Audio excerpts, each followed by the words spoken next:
एक बार एक रामू नाम का लड़का संत जी के पास जाता है और कहता है, हे संत भगवान, मैं आपसे कुछ इच्छा प्रकट करना चाहता हूँ, यदि आपकी आज्ञा हो तो मैं कहूँ। संत जी ने कहा, बोलो बेटा, तुम्हारी क्या इच्छा है, मैं जरूर पूरा करूँगा। संत जी तो वो लड़का रामू कहता है, संत जी, मुझे अमीर इंसान बनना है, मेरे जीवन में धन का बहुत अभाव है। संत जी ने कहा, तथास्तु, तुम्हारी यह इच्छा जरूर पूरी होगी।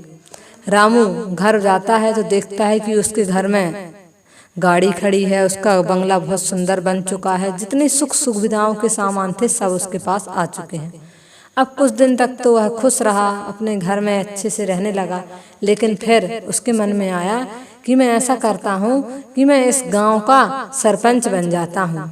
तो वह फिर संत जी के पास जाता है और कहता है, संत भगवान, अब मैं चाहता हूँ कि इस गांव का मैं मुखिया बन जाऊँ, सरपंच बन जाऊँ, आप मुझे ऐसा वरदान दीजिए। संत जी ने कहा, ठीक है, तथास्तु, तुम्हारी यह इच्छा भी जरूर पूरी होगी। वह गांव जाता है, सब लोग उसको प्रणाम करते हैं, आदर देते हैं और बैठने के लिए कहते हैं। कुछ दिन तक तो सब ठीक रहता है, फिर उसके मन में जिज्ञासा होती, क्यों ना मैं इस देश का मंत्री बन जाऊं, जिससे मैं सबको चलाऊं, अपने अनुसार काम करवाऊं।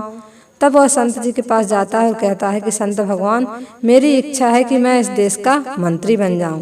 तब संत जी कहते हैं, अरे भाई रामू, तुम्हारी इच्छा तो कभी समाप्त होने ही वाली नहीं है। तुमने कहा हमें घर दे दो, अच्छा मकान दे दो, तो मैंने वह दे दिया।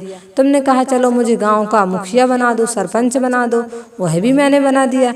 अब तुम सोच रहे कि तुम्हें देश का मैं मंत्री बना दूं, तो इसके लिए तुम्हें पहले अपने आप को देखना होगा कि तुम इस योग्य हो कि नहीं। जितना है हमको चाहिए कि हम उसमें संतोष रखें, क्योंकि यदि हम संतोष नहीं रखेंगे, लालच करेंगे, तो जो हमारे पास प्राप्त है हम